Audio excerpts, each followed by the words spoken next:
Hello, class of 2028. It is Ms. Bauman coming to you with some registration information. I know that you have done this before, but we have a lot of new things this year, so we want to talk to you about it. And so bear with us here while we just give you some information. Just as a quick reminder, registration window opens up today, January 23rd. It'll close in a week, so you have 7 days to make your request. I know through my work with many of you that some of you have your courses laid out through senior year here, and so I think that a lot of you will be able to make these choices quite quickly, and certainly meet that January 30th deadline. If you have information or you have questions about the courses and course descriptions, especially for these new courses I'm going to talk about, we encourage you to go to the academic section of our school website and then click on curriculum, and it gives you all the course descriptions. So you'll find that if you come in to see me, and you're welcome to do that, and you ask me, tell me more about the manufacturing class, I will literally pull out the course manual and read it to you because that is where the best information is. So we encourage you to go get it online as well. You're going to get a registration worksheet today, which helps you lay out the manual process by which you can choose your classes. Again, a lot of you have been doing this before, so it shouldn't be too shocking to see kind of how we might do this. So again, you're going to request 14 classes, and then you're going to go ahead and request 3 alternate electives in case you run into any conflicts in the future. So as a reminder, your counselors, teachers, parents are great resources to help you get some insight on yourself, really. So if you have questions about a class and you want to know, do you think I'd be good at that? It'd be really good to ask a teacher that, or ask a parent that, ask one of us that, and kind of also ask for advice on how to balance that course load. For those of you who are currently in kind of some of the hardest classes we offer in the school for 10th graders, you might have found this year to be a little bit jarring. And so you're allowed to kind of back off in one area and push yourself in another area. And so it's really good to ask for advice on those types of concerns to the people who are in your life. Just as a reminder too, there are online resources for colleges that we want you to consider. So you really should be looking at college admission data and college admission information as to what requirements they might have to get into a certain program at a school, or specifically a certain school. Some 2-year schools also have requirements, especially if it's art schools and things like that.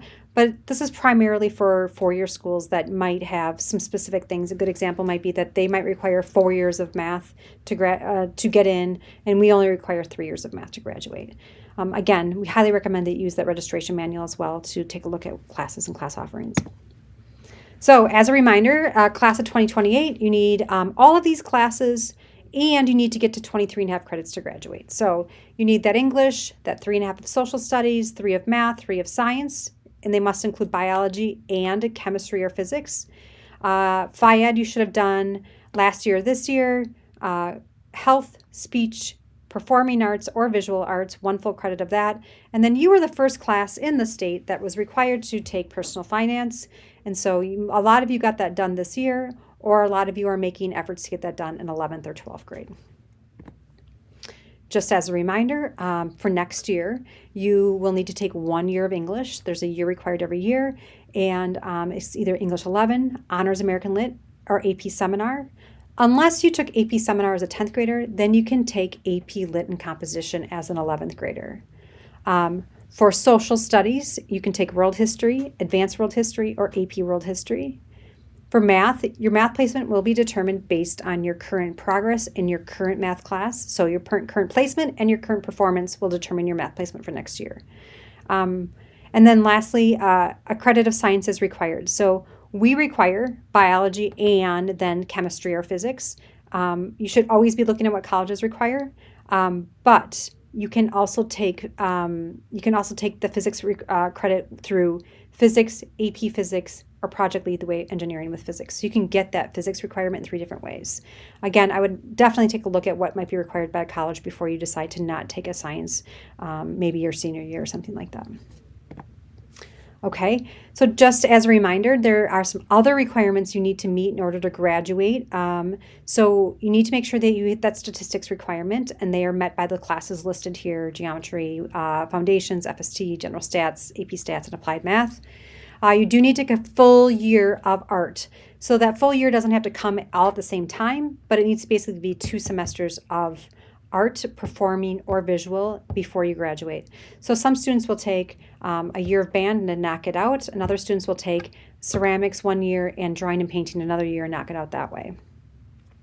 I'll go over the specific art classes that meet these requirements in just a bit here. Again, you were the first class that was required to take personal finance. That is important.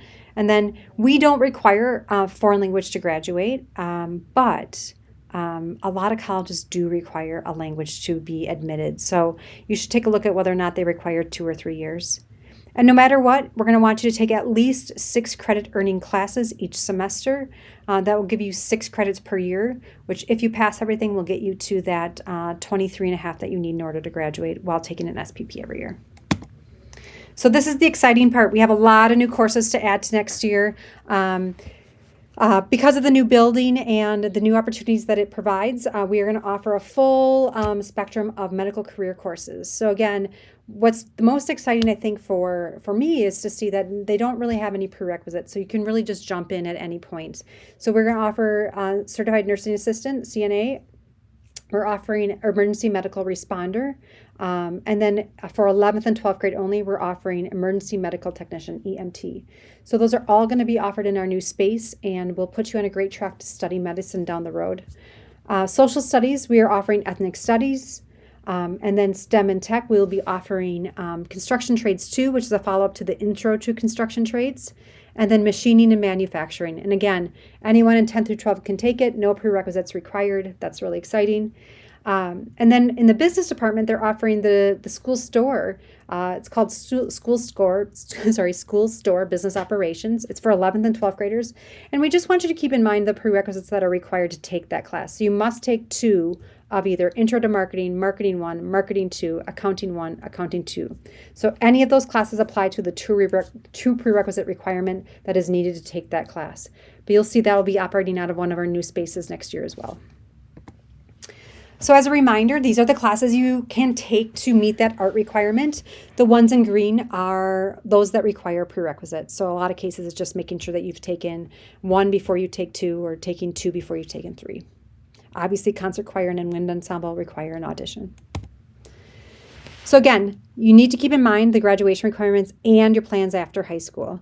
We really want you to also focus on your interests and abilities when you're making these decisions. You know that by now, after being in 10th grade, that taking a class with a friend should not take priority over taking a class that might prepare you for interests or careers down the road.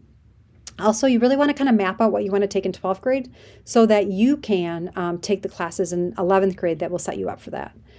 We want you to take a challenging course load, but we also wanted to make it manageable. And again, I think a lot of you learned that this year, that the classes in 10th grade can be a bit tough. And so making sure that you have enough time to get it all done with your sports activities and jobs and things like that. And then you can always drop a class for an SPP, but it is very tough to add a class after the course master has been set up. And so we want you to make sure that you express what classes you're interested in taking by saying that now. We'll use the registration numbers to make decisions on what we offer. And then you can always drop a class for an SPP through the first week of the school year. And we would really encourage you to kind of focus on filling your schedule and then dropping versus hoping you can add something a year from now for second semester next year. Now's the time to do your research, and we want to make sure that again, we are hearing from you about what you're interested in taking so that we can offer what kids are interested in. And when it comes to electives, we want to make sure that you are choosing your favorite electives, the ones you want to take, but they are just requests at this time. So we really need you to choose alternates in case those requests don't work out due to conflicts with other classes or due to them not being offered for not enough kids being interested. So there will be a place to enter your alternate courses, and we really need you to do that so that we can work on your schedule over the summer when you're gone and we have a good grasp on what you're looking for. Some final reminders here. The registration window is open now. You're going to watch a video in a second about how to register. You're going to do the registration through your Skyward account, so make sure that you are in your account and doing it. Your parents can be with you, but you do need to do it through your account. 14 classes, 3 alternates. We will be available, the counselors will be available during WIN sessions the week of the 26th And we'll be at a table in the cafeteria to just ask drop-in questions. So many of you right now just have quick little questions about classes or about how to kind of determine things. We want to make sure that you can get those done quickly without having to, set up an appointment with us, because this is such a busy time of year. Another piece of information for people going into 11th grade is that our PSEO information session for students will be offered during WIN on Tuesday, February 10th. And then our PSEO parent night will be offered on Thursday, February 19th. We actually don't have the PSEO information for you just yet. That usually doesn't get released from colleges until later in February, which is why we wait until February to set that up. You should take a full year schedule as though PSEO is not an option, and then you can again drop them down once you figure out if you're going to be doing PSEO. The same goes for the 287 career and tech classes, informally known as HTC. That class information has come out to students, and so we still want you to register as though you're going to come here full time, and then we'll adjust your schedule if you're able to get into that opportunity. Beyond that, that's all I have for you. Thanks for listening to me to the end, and if you have questions, don't hesitate to contact us. Thank you.